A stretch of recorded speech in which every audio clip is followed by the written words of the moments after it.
I mean, I think for us, it still feels surreal to go from, learning you're going to have triplets to actually delivering them to then thinking you might lose one. Dr. Pease is one of the doctors who had, I think she was on maybe her second window, if not third, of kind of being around us and being with the triplets.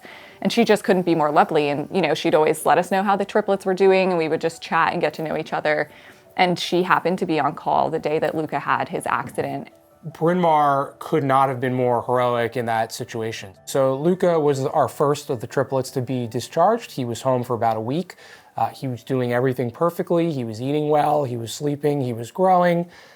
Number 2 came home on a Thursday, Eleanor. So we had 2 of 3 home. We were about to have number 3 home, and it was our first morning with 2 of the 3 babies at home. Elizabeth was at the NICU visiting the 3rd baby, who was still there. I fed Luca, as I had been for a week, and I heard something was wrong. I could see that he had spit up and that he was maybe choking. Called 911, immediately started doing CPR, which was horrifying.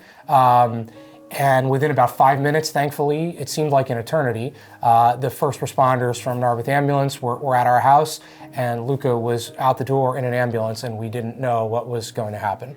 Luca's situation was probably one of the most emotional and difficult situations I think that our team in the NICU has dealt with in quite a long time. We saw the ambulance outside when we were walking down to the ER, but we didn't know that he had gone into cardiac arrest yet again in the ambulance on the way to the ER. They were doing chest compressions, they were doing everything. And so our team in the ER, there was a lot of people there ready to jump in, and they, we got him on the bed and went right to work. Emotionally, it was really difficult to work on him because of our relationship with the family and with the other 2 girls that we were taking care of in the NICU. And it was a half an hour of us working on him, plus all of the time in the ambulance, all of the time at home. So probably around an hour that he was worked on. I think a lot of us didn't think he was going to make it. Frank was amazing, and he started CPR right away and called 911. And if Frank had not known what to do at the moment that all of that happened, I don't think that Luca would be here either.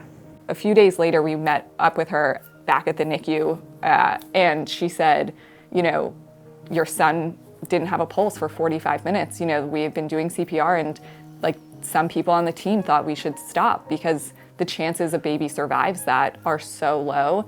And it was her that said, you don't know this family, we can't do that, we can't give up on this baby. And she pushed them to try one more time, to do one more round of epinephrine and see if they could get his heart rate back. And that is the moment that he came back to life. It was personal for her like it was personal for us, and we'll never be able to repay that.